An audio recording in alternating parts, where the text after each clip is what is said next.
I am the goddess of empathy.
Hello and good evening. Star Trek The Next Generation, Season 3, Episode 21, Holo Pursuits, first aired back in 1990, but here in 2026 on Live Long and Podcast, we're just getting started.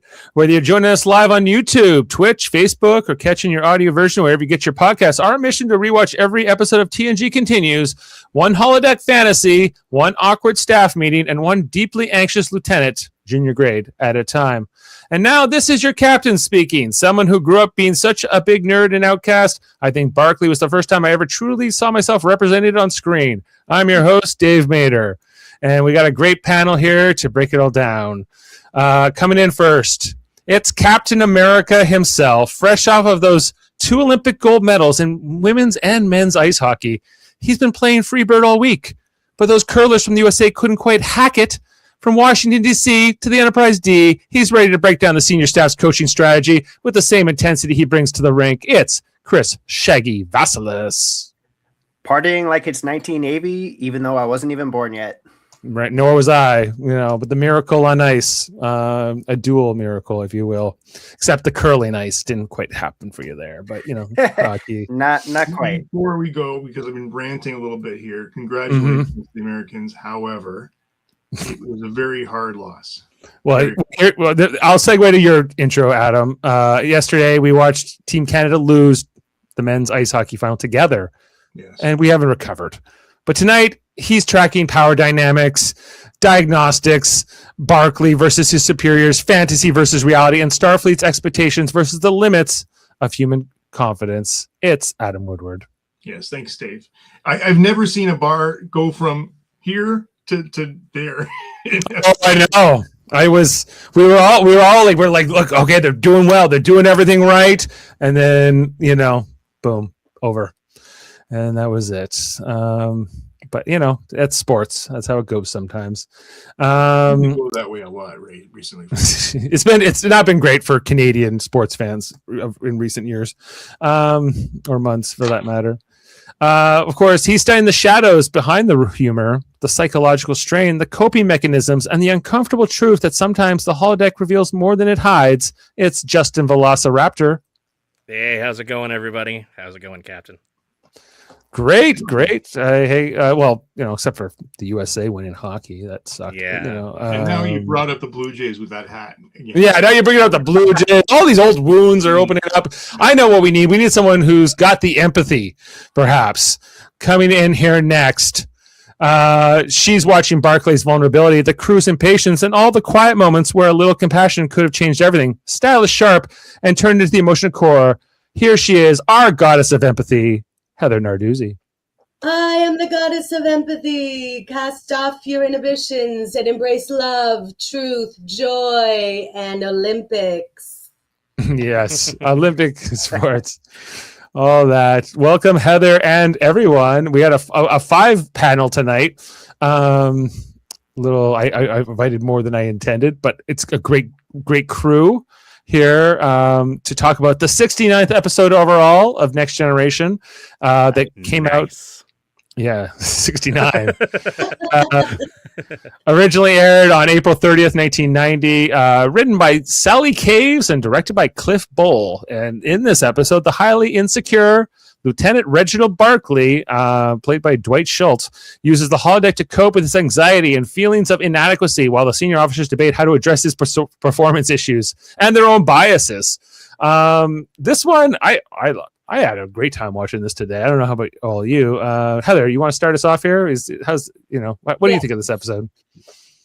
I love this episode. Anytime the gang gets to wear whimsical costumes and frolic in the holodeck is 100% great for me. I love it. I obviously love this amazing Troy costume. I love the interplay between the characters seeing themselves in Barclay's representations on the holodeck and how they react to that. And also, upon rewatch, I think it's a really fun episode, but also it's creepy. Barclay, don't do that. Not cool. Not cool, man. You'd think there'd be safeguards on the holodeck to prevent such things. Or just in their society, like there'd be like at least taboos or something like that. But it seems like he's the first one ever to do it ever. It seems like that's kind of... The holodeck's pretty new still, I guess. It's still pretty new, but like the idea that like no one would have... I guarantee you the second the holodeck was invented, somebody used it for sex stuff immediately. Mm-hmm, mm-hmm. Well, and maybe Barclay was the first one to do it as soon as it was invented. I'm not sure. It's, Shaggy, the goddess of empathy as well. We got two competing goddesses. We're not competing. There's empathy enough for everyone. Love, there's joy. only one goddess, and it's Heather. Yes, well, in the pantheon. Here we are. Shaggy, what do you think of this episode? Well, I really, really love this episode. It's kind of very refreshing to see, the start of the character growth for Barclay, seeing his struggles to try to talk to others in reality, kind of like you were saying earlier, it's seeing my own struggles with, public speaking and trying to fit in and trying to talk to others. It was nice to see it on the screen and kind of identify with that. Yeah, I definitely relate to that as well. Although I wasn't as much shy as, I maybe I talked too much. That was part of my problem. And then people didn't like what I had to say so much all the time. And that led to being nervous and sort of withdrawn over time. So, but it's definitely an interesting character they bring in here for, just a one spot, I thought. Adam, how do you feel about the episode? Okay, so I wanted to be extremely hard on this episode tonight. However, I'm not going to be, because I read something about half an hour ago that actually changed my tune on it. And I'm just deciding when to talk about it. But, the treatment of Barclay was not good. And I think it really showed some not so good behavior on behalf of the Enterprise upper management, like senior staff. Mm. And but what really happened at the end is that even the little guy can save the day. And the guy that everyone they all wrote off, right? Yes, yeah. Why is this guy even here? Like Geordi goes from saying I don't even want to be in the same room as this guy to actually embracing him as a member of the team, and then going, oh, look what we did here together, right? Yeah, and listen, like Geordi's really one to talk about holodeck abuse, by the way. Right. Yes. Well, I think he brings that up at some point here, I've spent a few hours on the holodeck too, We definitely know. You have. But yeah, I think Picard also really shines here as like the more mature adult, although he's the one who says broccoli directly to Barclay's face. But also that's ridiculous. All the times that they've told Wesley to shut up and nobody told them, hey, it's not cool to call people names behind their back to senior staff. Come on. I blame Riker. Thank you. Riker is like not shining in season 3 for me. Not in this episode, for sure. The whole season. He just keeps disappointing. Well, wait until Best of Both Worlds Part 1. You know, that's coming. His redemption. That's the only time. That's his redemption. Okay, Justin, your turn. You know, how's this one for you? I agree with everybody else. I love this episode. Wait. Before you go on, I do not love this episode at all. Oh, you do not love this episode? I just want to be, I'm not going to be as hard as I was going to be on it. But do you have any other reasons other than you feel like the characters are sort of not? You know what, Dave? This was fine. It was it's perfect in a 26 season episode. Or 26 episode season. Yeah, you wouldn't like if this was one of 10 episodes in like a Strange New Worlds episode, or a season, you would probably not be okay with it, right? No. It's waste of time. Mm-hmm. Not an epic. No. And what's Paul Giamatti like chewing up the scenery here? Even right now with sorry, Justin. Even with like the character Barclay, he is not Enterprise material. Clearly. How do you get on this ship? Well, that's what Riker's asking. Maybe he's the guy of personnel. Riker's in charge of letting people on board. It's his again. Riker is the problem here. That captain buttering his bread with a bad reference. So, like, what are you gonna do? Maybe he's a Nepo baby. Do we know any Admiral Barclays anywhere? I don't know if Admiral Barclay, but they do ask this question in the episode: how does a guy like that get through the academy? When we're told that the academy is this hard, intense thing to get into, and then to stay there, and then to graduate, you got to be like the best of the best of the best. Barclay doesn't seem to quite fit that mold, but he did graduate evidently, and he is in Starfleet. You know, which is to Picard's point, he's an officer. You know, like why? He chose this way of life, so let's help him. Let's be there for each other, right? Sorry, Justin, your time. No, that's okay. If Adam doesn't like it, he can be wrong. That's okay. I like this episode because for me, Barclay represents a very early representation of neurodiversity on screen.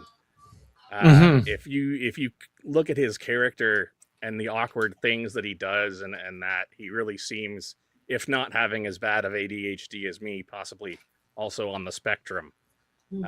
But having grown up with report cards that said Justin is often late and Justin is not living up to his potential, and David needs to focus more in class. That's mine. Sorry. That Riker exactly all the things that Riker is pointing at. Talks too much. Justin is easily distracted. Justin distracts other students. Mm-hmm. Justin is often found separated us in class, Justin. Oh, yeah. If we had been there, we would have been those two that had to sit, one in the front and one in the back. No passing notes. Did you get this one? Because I did a lot. Adam has great potential. Oh yes. Or there seems to be a lack of interest in his potential. Was one that I frequently heard because I was just bored with whatever they were telling me, and so Barclay reaches out to me because I am an extremely smart person when you get to know me. But when I was younger, I was so awkward, and before I learned to mask a little bit better than I did, I was so awkward. I was Barclay. I couldn't talk to I remember this one girl, meeting her, and this is back when I was maybe 14 or so, and I met her and I just lost my voice entirely. Within 5 seconds of meeting her, just had that complete nervous, and it wasn't that I was shy, because like Dave, I never shut the fuck up. And everybody pointed that out constantly. I get, but you knew, but I don't know, for me it was I knew that most people didn't like me, or didn't want to hang around with me, or didn't want to talk to me. Did so that's what, and I have really bad anxiety in that. So between that and my ADHD, I love Barclay. This episode, I will say, has its problems for the way the senior staff is written. It's really everybody is really out of character in this whole episode. Wesley is such a little asshole, Wesley. Although I love the holodeck. Wesley has one to talk. He has one. Sorry, Wesley. Wesley has lots. He is always picked on as well. Come on. Yeah, you should have a little bit more empathy. Yes. No, Troy was using up all of the empathy She as was the the goddess goddess. of empathy. And I think, though, this is one of my favorite episodes in the third season for two reasons. And they're really petty, like tiny reasons. One is Patrick Stewart's costume when he's the musketeer. Mhm. Oh my god! And the other is the look on Marina Sirtis' face when she runs into the Troy hologram and suddenly goes from Riker, you should be more tolerant of what Barclay is, and then just face. It's like, yeah. So good. There's so much of that holodeck sequence I love, in particular the Wesley Crusher just eating pie or whatever he's doing. Yeah. Like, Fudge all over his mouth, and he's just in like Mummy's Precious Boy sailor outfit. I'm dead. I love it so much. It's so good. Yeah, right. Yeah. So good. Same. But so all those things. the you episode does have problems. It's got its issues. Sure, It's it's not like some neurodiversity representation from the what year did you say this was? This was 1990. 1990. 90. Wow. Yeah. I think we were still calling it ADD then. If at all. Remember, like this is back then, actually. 1990 is technically still the last year of the 80s. So Yeah. they don't know yet. They don't know yet. No. No, we didn't know. So He was a weird kid. yeah, exactly. Yeah. Right, we just So called them, throughout the 90s, which I remember well, was like we didn't. I don't even know if we had like certainly words like autism weren't not commonly used, and No, not commonly used. I think we still use the hard R word a lot in the 90s, right. if But, I remember correctly. for sure, or they would just say like that guy's a troublemaker, or that guy doesn't fit in. Busy. Or what. Busy. He's Busy. busy. He's a busy kid. Right, so Head all in the these clouds. things, head in the clouds. Definitely, I could, but I love how Guinan describes him as imaginative, right? And then he has this whole other side that you don't really understand, right? And so there's this. I don't know if any of you guys watch Bob's Burgers at all, but this episode reminds me of when somebody finds Tina's journal of erotic friend fiction and threatens to read it out loud, but Tina does it anyway. And that just reminds me of like someone like when they walk in and find Broccoli's whole Barclay. whole setup. Yes. Well, yeah. One last question before we jump into the screenshots. I know this is not true of Shaggy because he's younger than me, but were any of the rest of you familiar with Dwight Schultz from the A-Team like before this episode? No, he wasn't Face. He was Mad Murdoch. No, I'm far too young for such thing. Okay. Mad So Murdoch. Adam. Yes. Um, He was the crazy guy on A-Team. He was. I never watched the A-Team. So he had to be broken out of completely different character. an asylum or something because the other guys were in jail, but he was in actually a criminal and insane place for the criminally insane. That's what it is. What was his character like in the A-Team? Was his character like Wild. Barclay? It was like a pilot. He was the helicopter pilot. But Okay. he was unpredictable. He was crazy. You never knew what you're going to get of him. So how would you evaluate him as an actor just based on that and this? He's great. Like he's great, and I'm glad they kept him around after this because Yeah. he did give some interesting stories around him after this. Yeah, well, obviously they kept bringing him back, so they must, there was something He's with him. definitely a good character actor. And look how he's shifted between confident Barclay to Right, because he had to play both. He had to be like the one way with like the officers, and then one way on the holodeck too, right? So it was kind of interesting to see all that. Okay, well, hey, let's jump into our screenshots. Everything we saw in this episode, and there was a lot to see. I got about 300 or so shots to run through, and I like the cold open for this episode because you don't know where this is going. We get Troy or a hologram of Troy, we'll find out, coming into the 10 Fort Lounge wearing her darker blue dress. Very nice. I love this dress. I think she wore this one also when she was in love with that guy for no reason. Devanani Rao. Yeah, thanks. Another great episode. don't get out of excited about bad episodes, but yes. Listen, that episode's terrible, but she looks fine as hell in this dress. Agreed. Yeah, she looks great. Wearing some nice earrings she doesn't always wear either. Anyway, and then we get to meet Barclay for the first time here. He's at the bar. Guinan is trying to cut him off. I like how Riker's at the end of the bar just observing Barclay, seemingly trying to figure out how to be as cool as Barclay, perhaps. He's like heavily into the scotch. Yeah.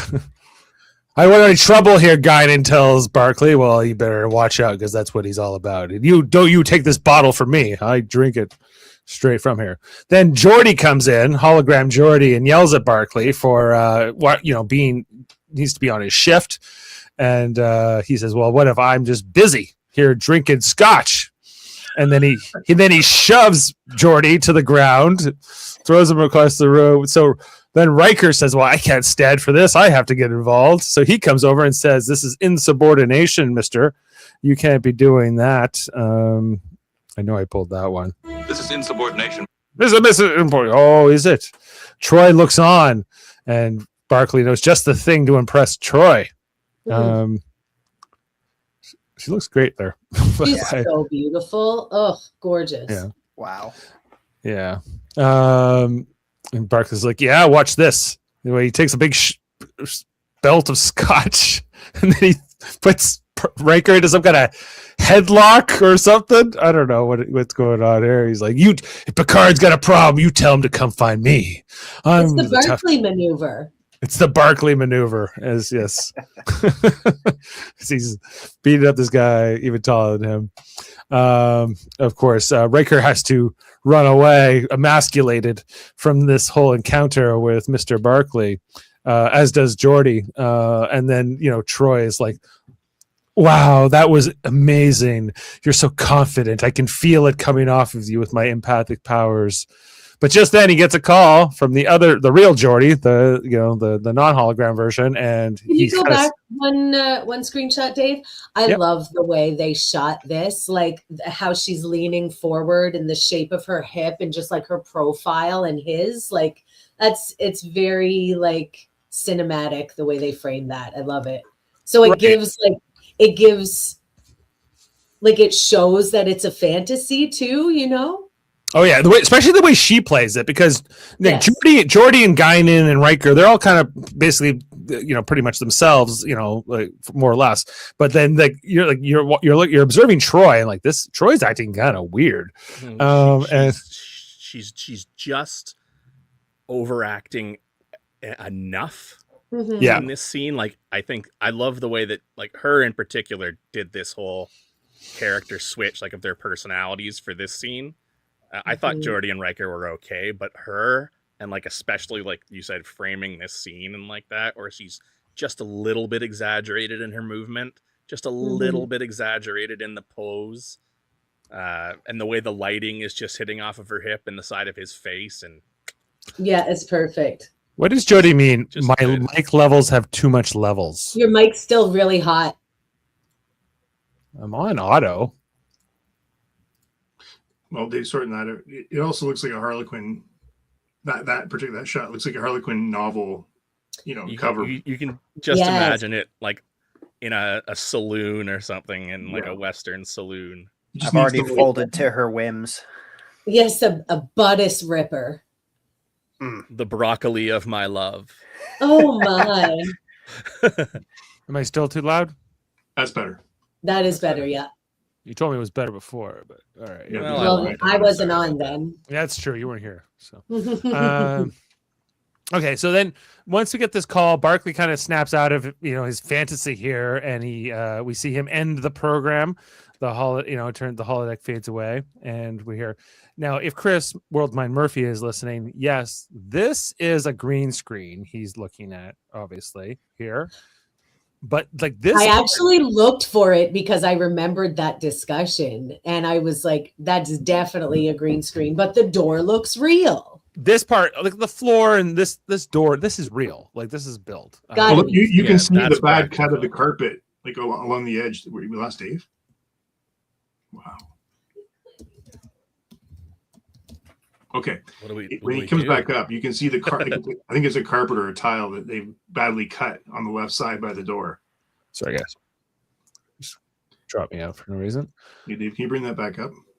Yep. It was mass chaos while you were gone. I know. See that unevenness? They didn't cut that very well. Oh, even on the left side there. Yeah. That's what I'm saying. On the left side, yeah. Yeah.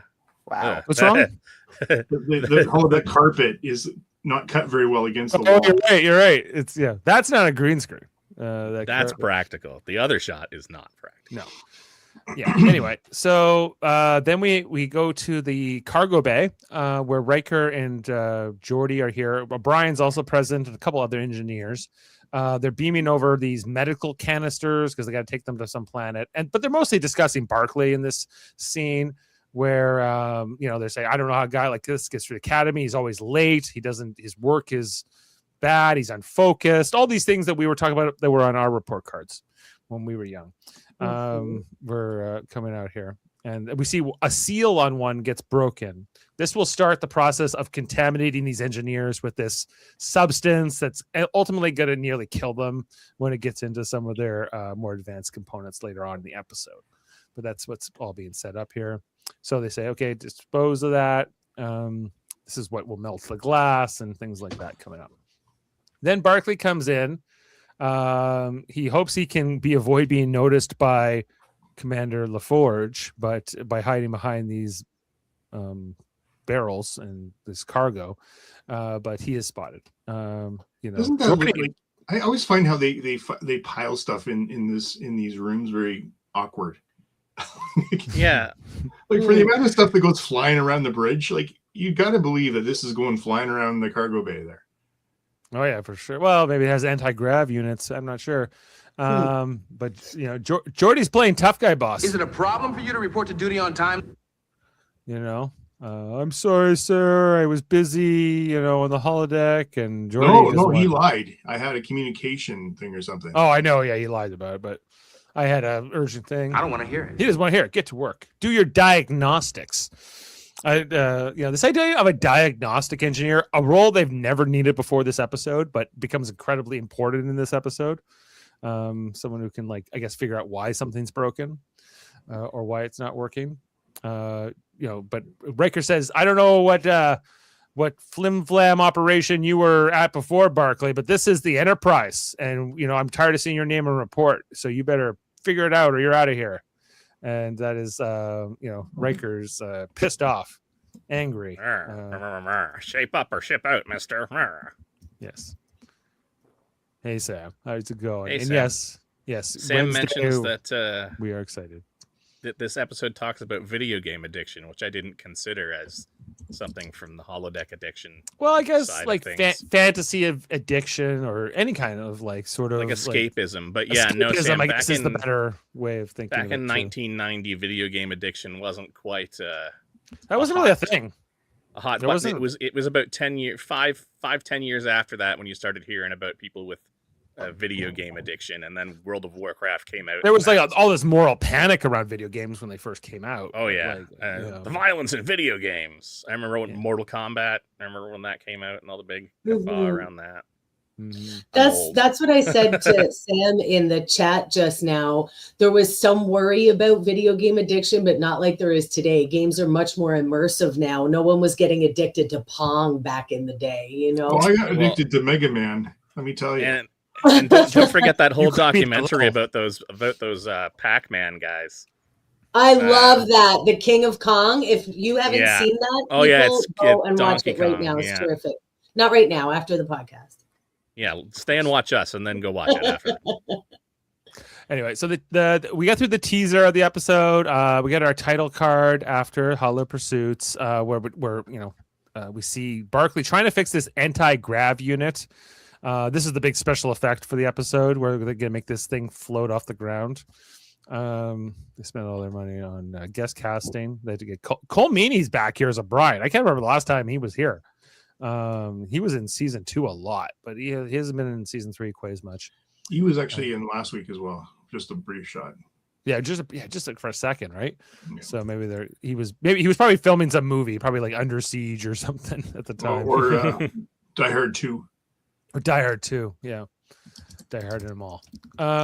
Anyway, so they try to get this anti-grav unit going, and then Barclay's like, look, I fixed it. But then it malfunctions and spills more canisters.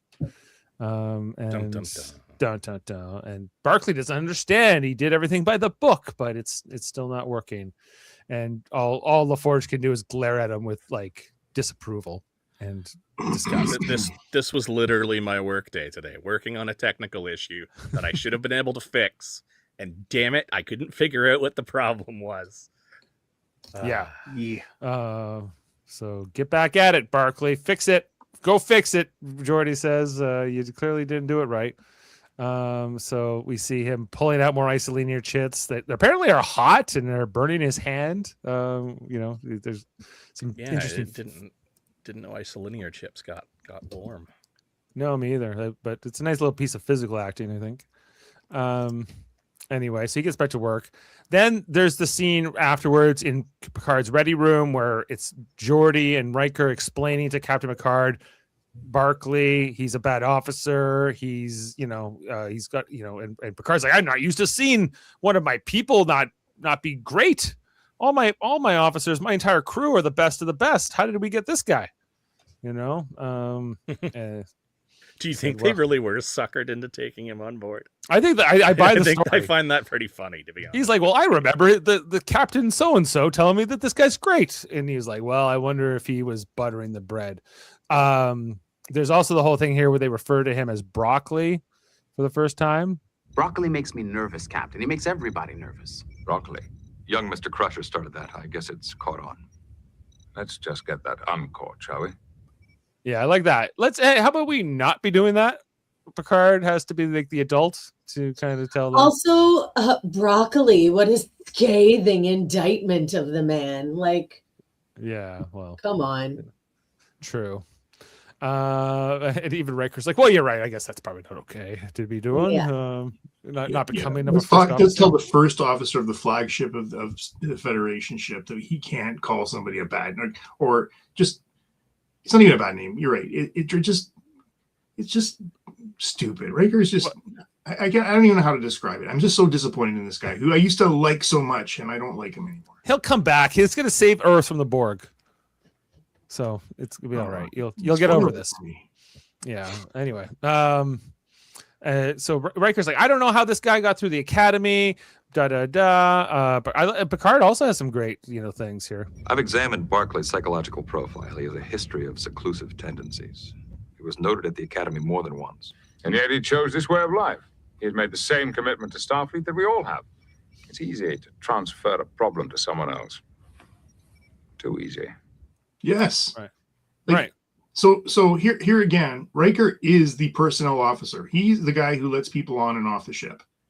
True. And he just reviewed it now. Yeah, well, I think obviously this guy reports to Geordi, and I guess Geordi's had it, so he's now complaining to Riker, and Riker's like, well, we should get rid of this guy. He sucks, clearly. But Picard's not so sure. He's like, I get what Adam's saying, though, is that you might have wanted to look at the psychological profile of the people you're bringing on board before it gets to, maybe review everybody's just as a, right. So he puts this on to Geordi. He's like, Geordi, you need to try. He's like, I am trying, sir. Captain, it's not like I haven't tried. Try harder, Geordi. Try harder, Buck Geordi. That is good. Try harder. It's not my problem. It's yours. And then Geordi does try harder, and then it works. Imagine all that, right? We see he goes down to the cargo bay. He has to kind of psych himself up to deal with Barclay. I'm not going to call him Broccoli. And then we get Mr. Nice Guy Boss from Geordi. He's like, because at first Barclay's all nervous and worried and still upset, but Geordi comes and goes, hey, whatever, man, give me the report, let me know what you think. He's like, okay, I'll have it right to you in the morning. Whenever, maybe in the afternoon. Maybe I don't even care when you said it to me. It's all good.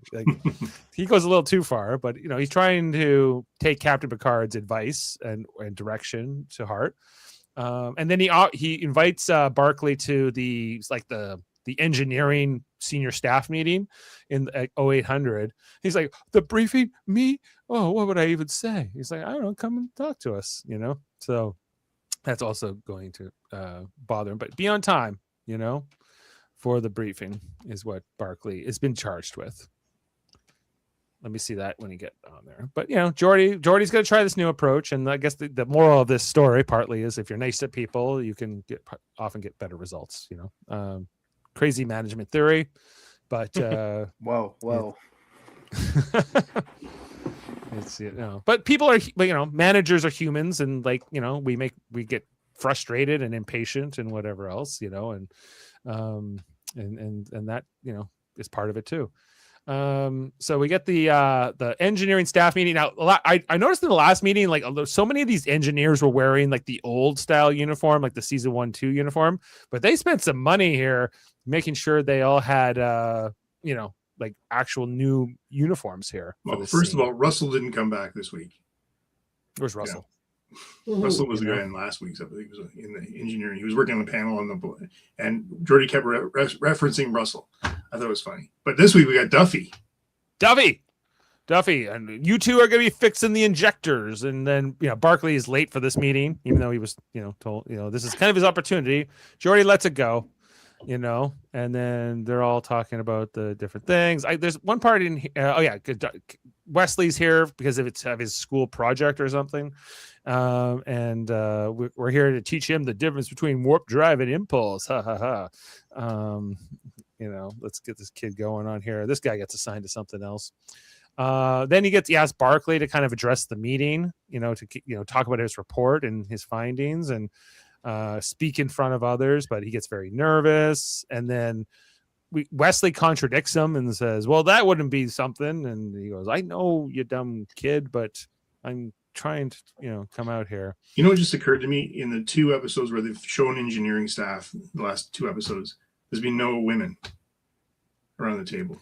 I don't know what they're trying. Well, Sonia Gomez used to work here. I don't know. She spilled something on the captain and got blown out the airlock. Apparently, she made captain by lower decks time. So there's something there. And not only are there no women, but all the men look exactly like Barclay except Jordy and Wesley, and then there's just a bunch of Barclay clones. Well, they all had to fit this uniform. They ordered a bunch of these uniforms all at once, and they're like, they all have to fit these guys, basically. I think that's probably could that have been what happened? Okay, we're gonna order all these. We're gonna order all these uniforms, and we need the same guy basically to fit it, or the same type of body build. Anyway, so after this whole meeting here, that doesn't go so well for Barclay. We see that he then goes to who we think is Counselor Troy, but you can kind of. The way he's talking to Counselor Troy in his confident voice, you quickly start to realize that this isn't really him, or this is really him, but like, he's playing the part here on the holodeck. This is not the real Troy, because then it turns into romance, them making out. We'll get into the ethical questions, I think, at some point here, maybe towards the end, but this is what's happening here. There's a kiss, but then he's like, I want to change the setting. And then he changes this from Counselor Troy's office to this garden, I don't know, Three Musketeers land, whatever it is, the goddess of empathy, which is one of the I think most iconic things ever in TNG. I am the goddess of empathy. I am the goddess of empathy. I love it. Cast off your inhibition. Right. Yes, and he must know her, right? Like to this point where he's not like he just saw her on the ship, I feel like he has some kind of a but here's the thing. It's not her. It looks like her, but it's just a receptacle of whatever he wants her to be. Well, I realize, but like, why did he choose her, I guess is the question. Because she's Gorgina. Not because she's the only one who's nice to him or something, like certainly possible, or like she is programmed to listen to him and respond romantically, whereas the real Troy would listen to him, but maybe tell him things he doesn't want to hear. Right. But even the doctor, I think he likes women of power or something, because she's feeding him grapes later. The doctor. Yeah. But this is it with all of the people that he puts on the holodeck. They're all subservient to him. Right. Everyone Man, woman, child, they all are. It's just the people he's surrounded with who have power over him that he puts in the holodeck to have power over them. True. Good. Yeah, I agree with that. Okay, then we go to the scene here after where Jordy is at 10 forward with two of his one of his engineering staff, that guy whose glass will melt. Wesley's Duffy. here, and Duffy. Who can forget Duffy? And Data. And they're talking about Barclay, and like Geordi's explaining why Wesley kind of shut him down earlier, and Wesley kind of feels bad about it. Then they start referring to him as Broccoli, and then Data goes, well, why are you calling him that? If it's a nickname, that means like he's your friend, right? You're saying it as like as a good thing. And they go, and Geordi's like, yeah, he was right. Data's right. We're not doing that anymore. Okay. Worst line in the whole episode. When Geordi says it? When Geordi now says, Picard doesn't want us to do that. It should be like Geordi saying this is the wrong thing. He says captain's orders. He does say captain's orders. Yeah. But I think Geordi's also kind of saying that because he believes it too. But this Data is also very neurodivergent coded. And I think that goes along with what you were talking about, Justin, here, for Data to be like, why are we calling him that? Is it like a fun thing, a fun friendship thing? Like he doesn't get that they're being cruel. Right. And once they realize it from Data's question, at least Geordi is like, the captain had a point earlier, I think. But again, Geordi let this conversation go. Yeah. And, anyway. It is a shocking lack of professionalism from the senior staff in this episode. I would like, if anyone's going to pick on Barclay, you think it'd be Worf, but Worf doesn't even have anything to do with any of this. He's not on the holodeck. It's he's not represented there at all. That would be. There's no honor in picking on Broccoli. True, but but Dr. Crusher's on the holodeck, so he must have some issue with Dr. Crusher on some level. She's a powerful woman, and that's what I think he's trying to control. Right, but he's okay with Klingons. Anyway, so then this guy's glass starts to melt. Duffy, what's happening in your glass? For years, I could have sworn that the guy that played Duffy was John Cryer. No, it's not John Cryer. If you would have asked me, I would have said, "Oh yeah, John Cryer when he was in that Star Trek episode." That is definitely not. It's Charlie Lang who plays Duffy. Anyway, so then we get the mystery of the melted glass. First in engineering, where they're scanning it, where they're trying to diagnose the issue. Is it the replicator? Is it the something else? They then ask Barclay, who's just kind of hanging out by the warp core awkwardly at this moment. Great. Hey, are you busy, Reg? No. No. And then they're like, no. Okay, what? That's awesome. And he Barclay, they ask him to start help see if he can figure out the glass thing, but then he says he can't figure out what happened with the anti-grav unit. And then that's what Data says, well, maybe they're connected. Right. And Barclay goes, well, maybe. I don't know. They go to the bridge and they're still looking at this glass and talking about it, showing it to Riker now. And when Picard shows up, I love how Data's like, Barclay was the first one to say that these things could be connected, which he kind of didn't. But they were kind of Data had put that suggestion together. And then I look forward to reading your report, Mr. Broccoli, he calls him by accident. I do like Riker here. Riker at first shocked, right? And then Picard goes, "Oh no, I shouldn't have said that." And then when then Riker's happy, which made me laugh. It's not just me. It's not just me. Oh, Mr. Perfect could slip of the tongue, huh? So anyway, but sad because Barclay doesn't like it. He then gets into the turbo lift almost right away to retreat into his holodeck business, escapism.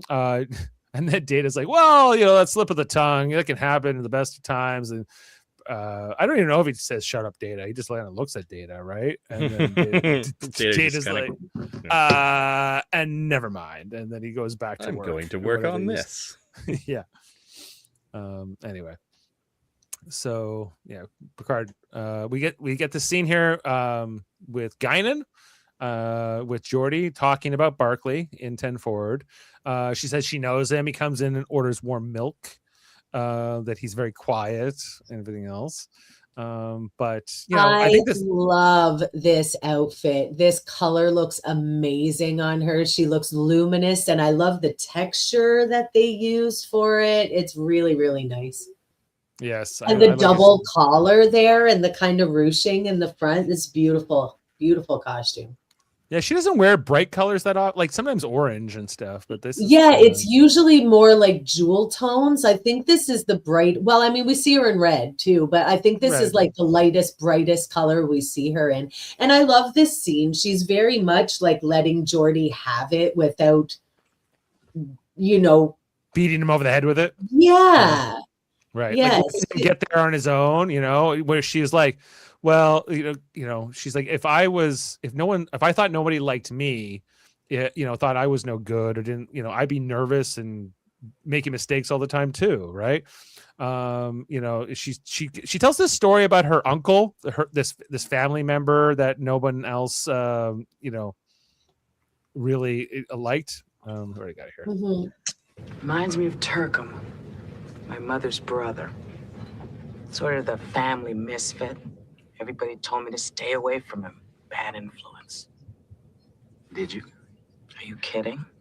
He's the only member of my family who had a sense of humor. Except no one ever stayed around him long enough to realize it but me.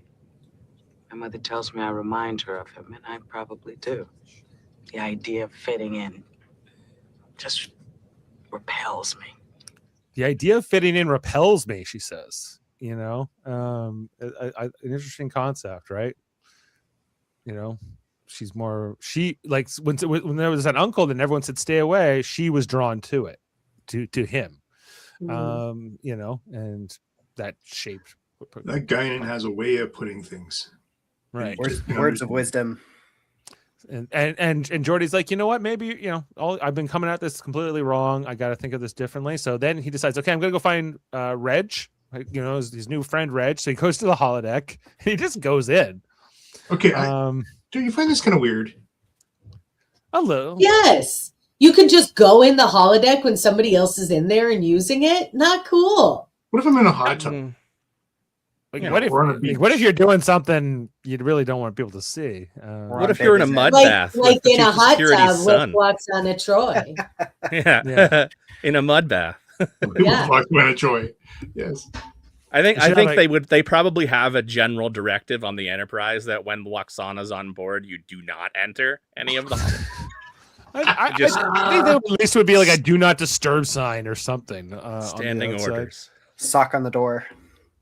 Yeah. And you can't just walk into somebody's quarters without their permission. Why should the holodeck be any different? I mean, obviously I know it's for story reasons, but that's, you can't even just if they walk had him in override the lock or something, like if he is like override code security override, yes, I need to be kinder and more welcoming to Reg, so I'm just going to go barge in on his most private fantasies now. They will say by the time we get to Deep Space Nine that by that point they do have a law that says you can't go into a holo suite or holodeck. Yeah, because they're doing weirder stuff in the holo suites on Deep Space Nine than they were in Next Gen. Right. But you know what? I mean, again, if anybody should have learned little discretion, it's Mr. Geordie LaForge here. Right? That's true. Yeah. He fell in love on the holodeck, if you recall. No, he fell a lot more in the holodeck. True. There was some things off camera too, Yeah. Anyway, we get to meet the first of the Geordie meets the first of his holograms. He meets the holographic Wesley and Dr. Crusher, who she's like on this swing here, and he's eating a pie. And where's my lord? I love the bird in the cage too. The bird in the cage. It's a very interesting dreamscape that he's crafted here. And Geordie it doesn't even occur to them that these could be holograms, because this idea of creating holograms of people you already know is absurd to the 24th century, apparently. What? Why would you do such a thing? But I suppose in the Star Trek universe, there was no deep fakes and AI slop and such. Maybe not. Before holodecks. How are there not regulations? Yeah, right. Right. But how are there not regulations against making holograms of crew members? Right. Well, maybe they hadn't thought of it. This is a violation of protocol. Crew members should not be simulated in the holodeck. Commander, I don't think there's any regulation against... Well, there ought to be. That's how new laws get That's how new Yeah. laws get written sometimes. But anyway, Wesley's eating a pie, and He's just straight up hand eating a pie out of a tray yeah, Slob. yeah. in his funny. silky little robe with his ostrich feather plume in his hat. Like, this is a look. Nice I like hair. I mean, speaking as a guy with a lot. Yes. Lovely locks. Shaggy, I'm very disappointed that you didn't put this look on. Like, Damn. really missed opportunity. You have the hair for it. I'm sure you have a hat with an ostrich feather in it somewhere and a pie. It's not that hard. Yeah, you're right. I do need to get one. He goes But I'll let my through hair 4 down. pies during the episode. Just keeps eating the pie. He's practicing for Stand By Me, the big pie. Yeah, Big- Yes, great the pie eat. more Will Wheaton. Yeah, Dr. Crusher, she's got an interesting looking outfit too. She's I don't know. This dress is gorgeous, just like miles of tulle and the little velvet choker and her curly hair. It's so romantic. Like, And the soft light and backlit. yes, beautiful. Absolutely. Anyway, so then the three musketeers show up, which is Data, Picard, and Geordi. Wait, she almost looks like a character from Sub Rosa. Yes. Oh, Where right. is her candle? Get this woman a candle right now. Look at that candle. Anyway, then we get the stuntman who's coming in here fighting the three musketeers. Well, it's mostly a stuntman. There's some funny. This is pretty funny. I like all this stuff. How do you expect to fight without your sword, sir? They're going out of here. This is clearly a stuntman, not Dwight Schultz in these wide shots. I think Geordi's kind of just amazed to see this side of Barclay's personality, even interacting with a hologram. As he's fighting them with two hands, and he's self-taught, and he's one of the best fighters ever. He eventually, starts getting it on here with Picard, the Picard hologram, who, I don't know if Barclay's actually good with swords or if he was just programmed to win these fights, but but then all of a sudden he says, well, who's that guy over there? Is that one of your guys? And he goes, oh, Jean-Luc, you would never trick me with these things. But then Geordi clears his throat and says, and Barclay realizes the jig is up here. Internal screaming. Internal screaming. But you really feel that in this episode. We've all been caught doing something we shouldn't have been doing by the worst person to catch you at it. And when he turns around and sees Geordi, I felt that in my soul. Yeah. And even when we go here, there's a cut here and we go to 10 forward, and just the way Barclay is, how ashamed he is and embarrassed. And he's like, I'll make it easy for you. I'll just request a transfer and I'll get the hell off the ship and, whatever. But Geordi tries to reach with him here. He's like, I'm trying to understand why you would do this, and Barclay explains that he did it one day after Geordi yelled at him in engineering. Right. Another Guinan does come by here at one point and says, because Geordi alludes to Barclay's imagination, and she goes, see, I told you he had imagination. I know. Stargazer Fish says, surprised he's not visiting HR right now. Yeah. He should have had a meeting with HR about this. But isn't Riker HR? Well, Riker and Troy, I guess, are HR. They have conflict of interest then. So you might need a third party to come in. I don't know. We can get into the ethical debates of it all, is it okay to make somebody on the holodeck? Is it okay to, if it is, are there limits to that? Is it okay to have a sword fight with somebody on the holodeck? But what about making out with somebody on the holodeck? All these kinds of questions, right? Going further than that, I think all those are valid questions. Apparently that the Star Trek universe has never contemplated it at all up until this point. Yeah, because it's not really them. It's just a fantasy, and if he imagined this in his head, it would be whatever. I think one of us should go back to school for philosophy and write our master's thesis on holographic ethics. Well, I think that there is a lot of philosophical questions here, ethical questions, and I don't have all the answers to them. Well, what about the time that Picard and Riker were on the holodeck, and Riker fell in love with Minuet, and that's not a real person. Minuet right? was not a real person. But it's certainly not a real person that they worked with and spoke to every day. I'm with you, but let's face it. What's his name? Barclay being late for his shift is a lot worse or a lot less impact than Riker, losing it with Minuet, where they bind her, they're taking over the ship. So.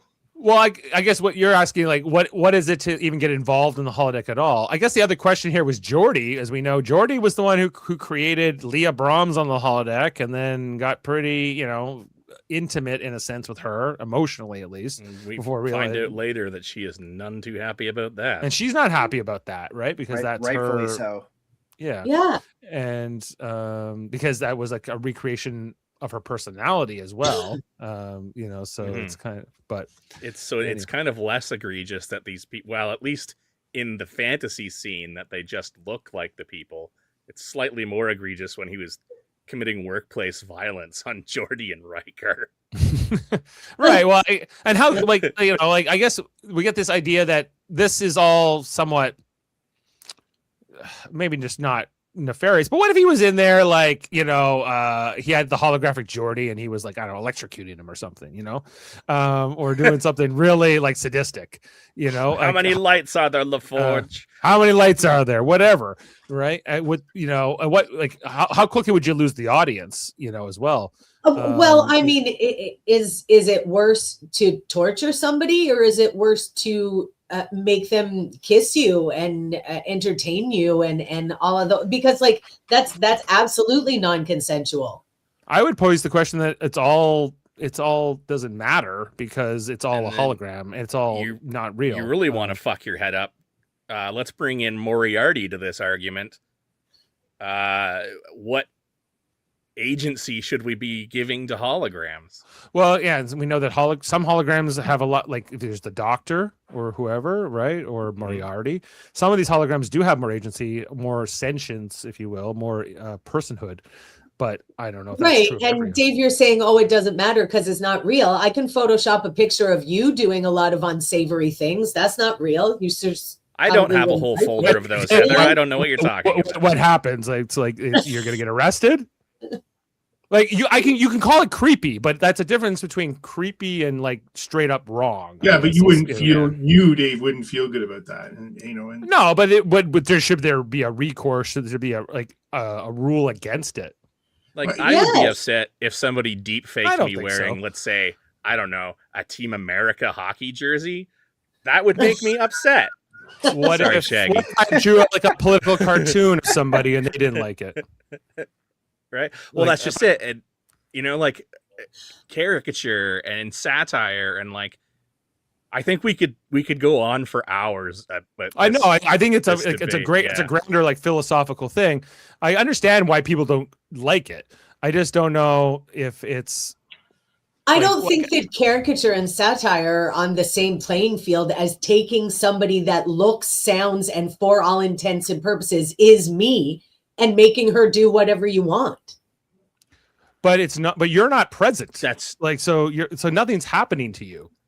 Technically, yeah. So it's my image. Don't I have control over my own image? I think that's the debate, right? Is what rights does the original person have, if any? I don't know the answer to that. Well, we're out here on Mark Zuckerberg's internet. We don't own any of our images anymore. So let's be honest. True. We need to have that. We need to be starting to have this debate now in real life, modern day. What is our Well, likeness, the other day they made have. that video. Well, yeah, like likeness Our and voices. Then, will it be like sort of like a public domain? Like, what if you're recreating Abraham Lincoln? Does he? What he never consented, right? He never consented to having his image on the internet. So why should we be allowed to? Like, it's there's all. I don't know what. But he was a president, and so is that okay? Or if you're an actor, is it a different rule? Like what if you were to make Abraham Lincoln a vampire hunter? Is there a problem with that? No, because that's cool. Right. But when it's such a realistic recreation, I do think it does cross like from my example of a cartoon or even something like that, right? Where it's clearly, you can tell it's clearly not that person, but it's then when it's such a realistic recreation, does it now have a different standard? Maybe. So, but does that last for while you're alive or until all of time? I think these are, if someone was inclined to recreate a version of you 1,000 years from now, which could be, right? So anyway, O'Brien calls because there's more malfunctions here on the Enterprise. Geordi says, you better go talk to Counselor Troy. That's an order. And then we see that we get here with O'Brien, and they says, okay, I'm doing this test on on the transporter, and they beam this like big metal rod from one side of the transporter room to the other, and then when it beams back, it's all fried and broken in pieces. So you don't want to use that transporter right now. It's not safe at work. It's inside out, and it exploded. Yeah, well, good thing I don't have to go anywhere, he says to O'Brien. So then they're showing this to Picard, and Riker in the transporter room after the commercial break. Basically, say, we need to get this figured out. We need Barclay for this. Only a diagnostic engineer can solve this mystery, and we just happen to have one, but he's a little distracted. So Barclay does follow the order that Geordi gave him, and he does go see the real Counselor Troy. But because of all of this holodeck experience Barclay's had with the fake Troy, he is not too comfortable in this session. The guilt, perhaps, of that is weighing on him. Okay, so he knows he's done wrong, right here, right? So you can tell if this is sort of the measure, you've crossed the line, then maybe that's it. Well, yeah, he doesn't quite say that, but yeah, you can infer it for sure. So Troy's trying to help him. Then Troy tries to but she can sense his emotions, right, this whole time too, Anyway, she turns down the lights, and this gets him even more uncomfortable. She tries to comfort him, but then he just leaves in a panic and says, "Okay, I guess I breathe through my nose and out through my mouth. Okay, bye. I'm cured. Thank you." Thank you, Counselor. Thank you, Counselor. It's amazing. And then he nearly bumps into somebody on the way out. So she doesn't really feel she's confused by that, at least. She goes to see Geordi. One of your officers is really weird, and and freaked me out, man. This guy, he kind of freaked me out. I'm not quite sure what to make of it. But Barclay is late for this meeting that he was invited to. That was supposed to be at 1400. I guess that was discussed just in that transporter scene earlier. So they find out he's not responding to his communicator, and he's on the holodeck. So Riker says, "I've had it with this guy being late all the time. I'm going to go find him and tear a strip." And Geordi goes with Counselor Troy, thinking that she'll be necessary for what they're going to find here, which is what Geordi already found, which is his holographic fantasy. And when they get in there, they meet the three Musketeers again: Data, Picard, and Geordi. Right, I played the clip earlier. Riker's like, "This is a violation of everything else," but Counselor Troy says this could be a valid therapy for somebody with psychological intimidation or whatever.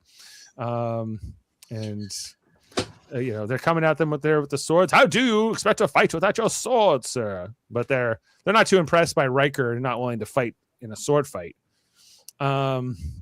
I love the Geordi Musketeer maybe the most. Ha ha ha.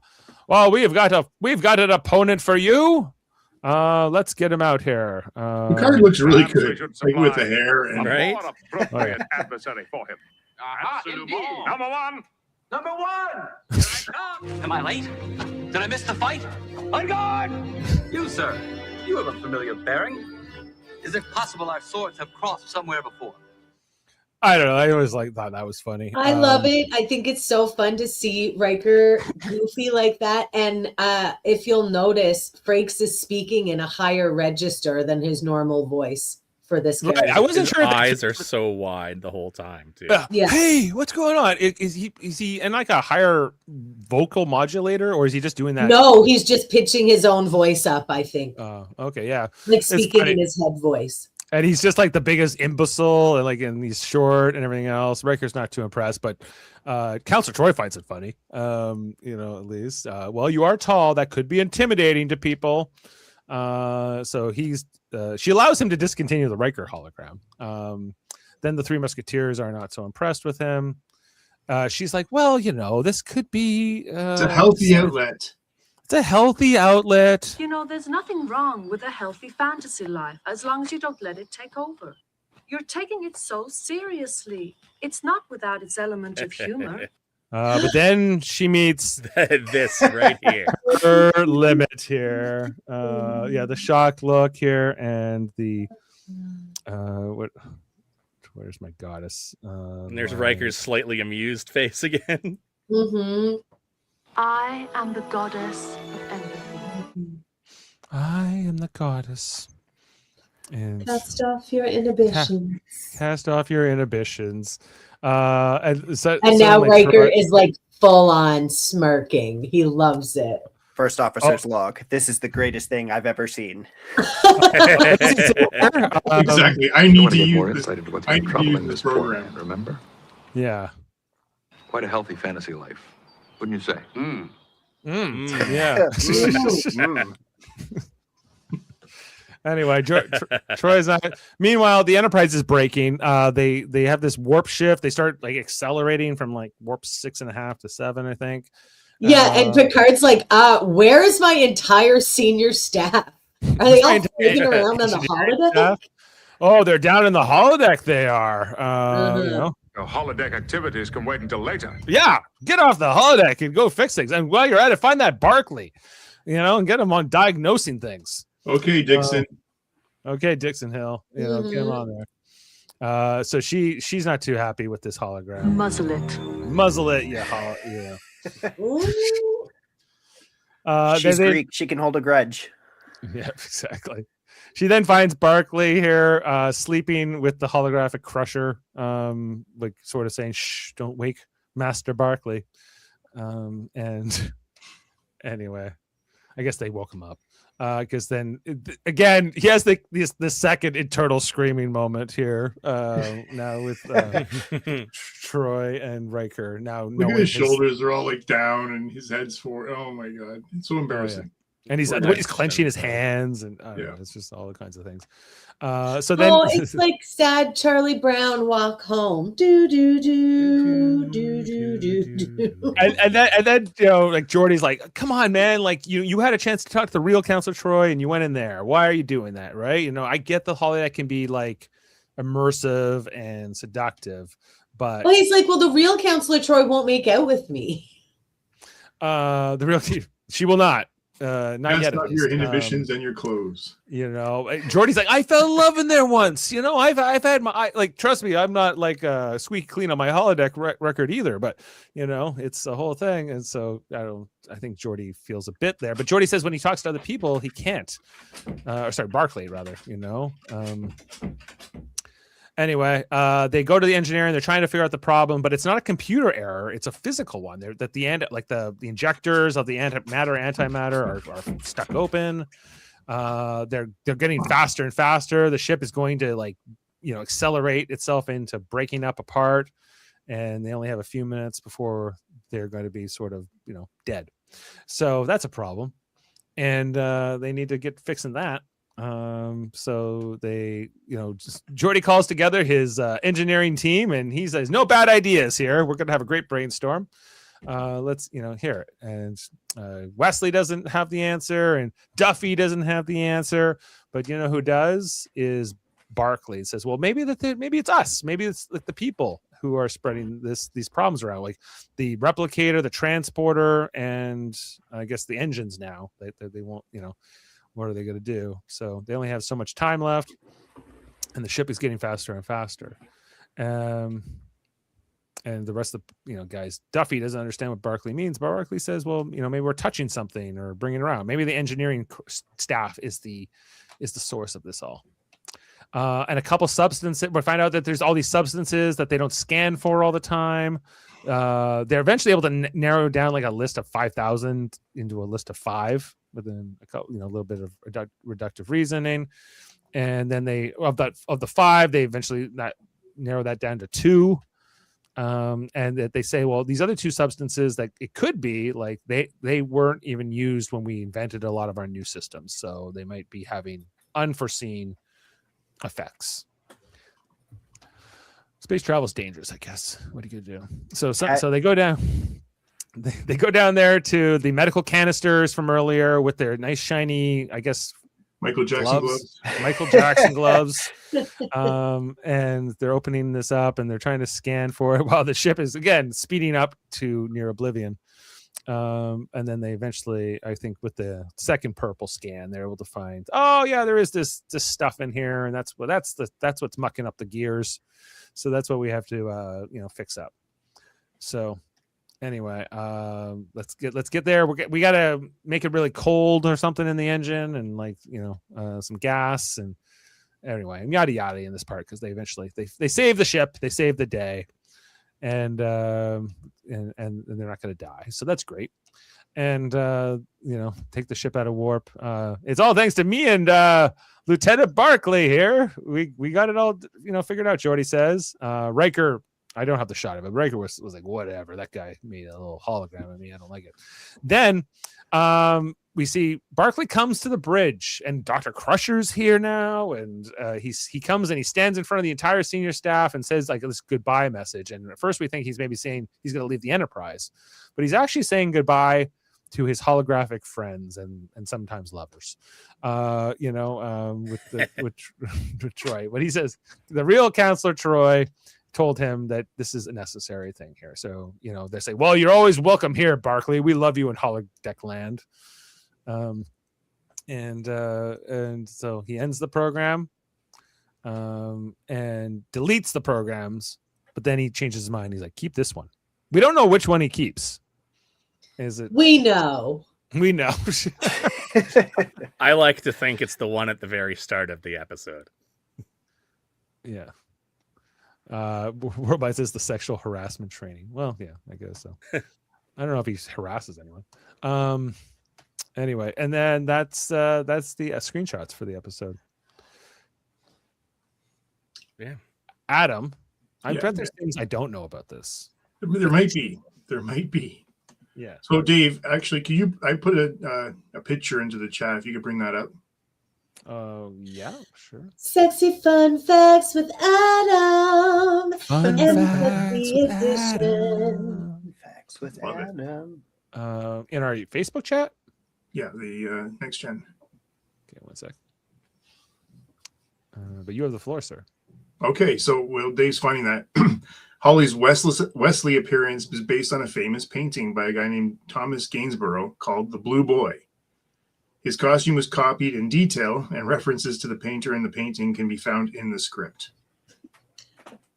How cool is that? I do have it. One sec. Okay. Although there's no pie, I will say. No pie? And no bird. Maybe that's a reference to put in his plum and pulled out a thumb. No, put in his thumb and pulled out a plum. You know that rhyme? Yeah, I do. I know it. Yeah. But anyway. Oh, yes. This is legit exactly what Wesley was wearing. The hat, the plume, the blue silk. I think one of my favorite things about this era was that men like to show off their calf muscles in this time, because that's how you exuded manliness. And those bows on the shoes. So, damn. Yeah, well, listen, I love a shapely calf. Well, bring back your thumb at my ruffles, sir. Yeah. So anyway, there's the character that Wesley was based on. Wesley had a not a big role, but he was important. This was the first appearance of Dwight Schultz as Reginald Barclay, he was originally intended to be a one-time character, and then to get sent to a mental hospital over his holodeck addiction. Oh. Okay, so did they change? So they changed the ending then? I guess so. They changed it and thought he's going to be so good, we're going to bring him back. I don't know how that all worked out. Yeah, I wonder if they did that while they were shooting it or not. Maybe. Heather, you're going to like this one. This episode was nominated for an Emmy Award for Outstanding Achievement in Hairstyling for a series. Yes. It was not the engineers. No, it was definitely the hairstyling budget. Yeah, hairstyling budget did not go to the engineering staff. Engineering people don't have imagination, remember? Like that's what Guinan told them earlier. That's right. They were nominated for hairstyling and not costuming? No, well, for this episode? Wow. I think Crusher's hair alone warrants the that was some nice hair. Yes. And Picard looks really good in hair. Yes, he does. Yes, he does. Yeah, and Wesley's long Shaggy-esque hair in his blue boy outfit. I do like it, Shaggy. You look good. Thank you. This episode makes explicit and implicit references to Geordi's questionable holodeck relationship with Leia Brahms, which is funny. And we didn't mention it. I don't know if anybody caught it, but the tune of the Minstrel Boy can be heard playing in the scene where Barclay is leaving the holodeck at the end of the episode. Barclay's not the Minstrel Boy. That's no, but O'Brien. It was being played. It definitely was being played. I heard it last night when I was listening or watching. Right. The Minstrel Boy to the war is gone. I don't know why they would choose that, but okay. I don't either. The test cylinder props were actually U.S. Navy sonar boy transport cases. The ones were on the platform of the transporter pad. Who knew those were made of solid uranium? And then during in Deep Space Nine episode "The Image in the Sand," O'Brien and Worf recall Barclay's holodeck antics, although neither character actually witnessed the program. So it must have been a big Star Trek lore or Enterprise lore after the fact. You remember that time that Barclay had... Oh, right. Well, we were like, wait a minute, we can do that? bad calling him broccoli. Can you imagine the scuttlebutt and the ship? Oh, gossip? boy. They're drinking their synthahol. It is a story to tell. Barclay was creating a Troy hologram on the holodeck. You know, I never thought of that. Let me go do that. And then everyone's doing it. Hey, did you hear what Barclay did? Yeah. But I'll talk to you about it later. I have an appointment with the goddess of empathy. Yeah. I'm gonna go run program 9 on the holodeck. Wink. So if that's her nickname, I've got to go see the goddess of empathy. They've got it in their little calendars. Who's their meeting? Yeah, it's hilarious. Nobody will dare say it to her face because she hates it so much. And we're laughing about it. So it's great. Terrible. During Barclay's counseling session with Troy, he mentions that he knew about the flux capacitor and didn't need to hear it's like a Back to the Future reference. Yeah, I heard that. Me too. Yeah, I know about the flux capacitor. I didn't. That boy telling me what's up. That's right. The episode drew some early controversy as Barclay was perceived by viewers as reflecting a stereotypical Trekkie. Producers have maintained that Barclay had no such reflection, nor was the episode being intended to be any sort of statement on the Star Trek fan base. It's interesting that attacked. Trekkies, though, they interpreted that. Like, they saw themselves in this guy. Wow. Didn't you guys all just say this? Didn't we all went through how much we... Yeah. But not in the sense, not from being a Star Trek fan specifically, but it's yeah, that's because we didn't have words like neurodivergent then. We had Trekkie. We had weirdo. Yeah. Weirdo. Yeah. Nerd. Yeah. So coming back to the Minstrel Boy, this was sung out by Chief O'Brien in season 4 of the episode called "The Wounded." The song is written by Thomas More and honors a valiant boy who died in battle. In essence, this is Barclay saying goodbye to his swashbuckling fantasies, saving one program from deletion. So it keeps the spirit of the boy alive. Where is it? The Minstrel Minstrel boy to the war has gone. In the ranks of death you will find him. There's a little minstrel boy for you. Yeah. And then finally wrapping this up, the real Dr. Crusher doesn't appear, but the holographic replicas of her are seen several times. Yeah, we never see the real Crusher in this episode at all. No, we barely I think see. she would also be less than impressed. I always think sure. when they put her on that little jump seat in the bridge, it looks so odd. You know. Yeah. Well, I guess they just wanted the entire cast to face him there, so that was the most logical place to put her. The entire holographic cast. Yeah, entire holographic cast. All right. Well, thank you, Adam, for your sexy fun facts. Let's rate the episode. We'll see if our discussions have changed our opinions here. Now, well, I'll give you the IMDb score last. I'll go first. When I watched this today, I was like, I really liked it. It's not like yesterday's Enterprise, but it's pretty good. It's a good character. I think it's an interesting 1990 science fiction, although looking back on it now, I'm like, where were these people's imaginations? If you had this tool at your disposal, you could go so much further, and dark, I guess, is the other way you could go with it. But this was more like, wouldn't this be fun? Which I always enjoyed with it. So that's all a long way to saying I like it better than last week's. I'm going 8.5 on this one. So, guys, listening to you guys talk at the beginning, and what I read from another, I guess, review earlier, is the whole point is that you get somebody who's a little bit quiet, a little bit not as confident as you'd like, but they have a hell of a lot to offer, and I think that was sort of the message here, even in 1990. Well, it seems like they really didn't mean that, but that's what they did. And so I was going to go below 5 on this, but I'm giving this a 7. Okay, we got him up to a 7, everyone. There you go. This is what makes this great, because you guys gave very good perspective at the beginning. Yeah, and I was actually higher on the episode, and I'm kind of going, it's not, but it's still pretty good. Who's up? Heather.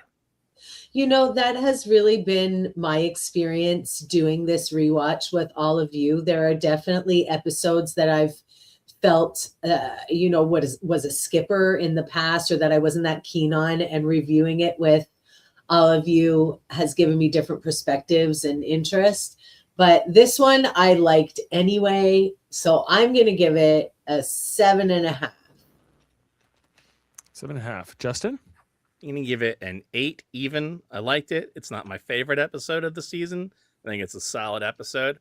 And I'm glad they kept Barclay as a character. Yeah, all well said. And Shaggy? I'm going to give this one a 9. I really like, again, that they keep, like Justin said, they keep Barclay as a character. You can kind of see the seeds of him taking the first steps to kind of overcoming his shyness. And you can see the first steps that the crew takes to kind of pull him out of his shell, kind of how they deal with him a little differently. It leads to a nice arc, and the fact that Barclay will bring an importance to the ship. Well said. Well said. Okay, well, so the average between the 5 of us here tonight is at 8 out of 10. IMDb gives this, let's just have a quick look. 7.7. 7.7. Yeah, so we're pretty close. We're not too far from that. Okay, so we're pretty close to that 8.0 mark. So not a bad score. Stargazer has a rating there, Heather, if you want to bring that up. Pardon? Stargazer has a rating. Oh, on the chat? Yeah. Oh. I thought you were talking about Picard's ship, and I was like, what? That's not in this episode. Stargazer says, I give it a 6, but it's worthy for being Barclay's first appearance. Yeah, fair enough. Jody's also given a 6 out of 10. Jody says 6 out of 10. Oh, that Jody.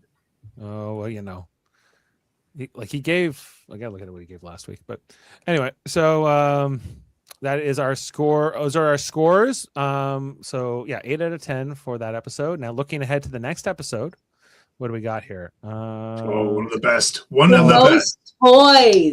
Okay, most this toys. is definitely in my top 5 favorite episodes of the series. I'm so excited to review it. However, I'm going to be out of town next week. I'm going to be in St. John's, Newfoundland and Labrador for the Montana's Briar, which I'm very excited about for all you curling fans out there. Just to interrupt myself, World Mind says I got a 7 on this episode. So you can put it in the I got to put Jody's 6 in and yes. Chris's. So for the most toys, I'm not sure who else is on with me, but I know I'm definitely on. We have an evening game that night, so I may be joining late, but I will be joining live from the Rock. Can't wait. Excellent. That would be 10:30 in Newfoundland. Yes, exactly. 10:30 in Newfoundland. It'll be 10 in Newfoundland. 10 in Newfoundland. Sorry, I just always liked that on the CBC when we were kids. That's yes, 7 o'clock, 7:30 in Newfoundland. That's right. What did Chris give it, a 7? He said 7. Yes. Okay. All right. Sorry about all that. Okay. So yes, we are talking about the most toys next, which in this one, Lieutenant Commander Data is kidnapped by an obsessive collector who leads the Enterprise crew to believe that Data was destroyed in a shuttlecraft accident. The title's reference is a quote popular in the 1980s. Whoever dies with the most toys wins. Heather and Adam are the only 2 signed up right now, but we will poll the teams, see if we can fill out the team, a little bit more. So watch out for that. And then later this week, everybody else love that episode though? We won't get into it hardcore, but like everyone loves it, right? It's a great one. It's a great. I think Saul Rubinek in particular makes it because it's a great script, but I think Saul Rubinek really elevates it to the next. Oh, he totally does. But the ending with Data, that's the. I think it's the first time you see something of Data we haven't seen, and we'll wait. Yes. We'll wait till next week. Right, all that as well, and then later this week we are going to be talking. You can be there, Jody. On the next, we're doing Starfleet Academy. We'll be on Thursday. I will be on for that because I'm curling tomorrow, not Thursday this week. We're talking. Tilly's back, everyone. The Life of the Stars, season 1, episode 8 on Thursday. Look for that. Do we continue with the yo-yo, guys? Up and down, up and down. We'll see. Could be. It's been great having Allison on those shows. She's been. Yes, shout out to Allison, but my sister in roller derby, Criminal. Exactly. Well, glad she's with us for that. So we'll be talking about that, and then what else? Oh, and then yes, to Sam's point earlier, we will be on our other channel, the Super Mario Bros podcast. We will be on Wednesday night for the premiere of the newest season of Survivor. It is called Survivor 50 in the hands 50. I should have known there was something up with Survivor on Wednesday. Yeah, Survivor 50 in the hands of the fans. Are you excited, Adam? No. Look at this. Exciting. Look at all these past players. So they're bringing people back? Is this what's happening? Yeah, these are all returning. Even Jenna from season 1. There's not 50. Oh my God, Jenna? Jenna's here. We got Colby from season 2. We got, Ozzy and Cook. Jenna like 25 years older now? Is that how this works? Well, that's how much time has gone by. So you were, yes. So wow. She was once a certain age, and then 26 years later, here we are. You're such a dick. I'm just explaining how it works in a helpful way. Is that how the passage of time I think works? the right question would have been: is it season 50? Why isn't there 50 years? Maybe you could have. There's 2 per season. You could have been a little gentler in explanation, but I apologize. I'm trying to get there with everyone. I just assume. So anyway, we'll be on with everyone for that on Wednesday. Look out for that. All right. Well, I got a bit of a long quote here to pull us out here. I hope you don't mind. We'll see you next time here on Live Long and Podcast. You don't know what a struggle this has been for me, Commander. Being afraid all of the time of forgetting somebody's name, not knowing what to do with your hands. I mean, I am the guy who writes down things to remember to say when there's a party. And then when he finally gets there, he winds up alone in the corner, trying to look comfortable, examining a potted plant. You're just shy, Barclay. Just shy. Sounds like nothing serious, doesn't it? You can't know. Can anyone hit that video at the bottom? I can't seem to get it. My mouse won't scroll. Heather? What am I doing? Can you just hit the in transmission? Thank you. I'm just trying to hit the video. I don't know how to do it. Okay. Bye.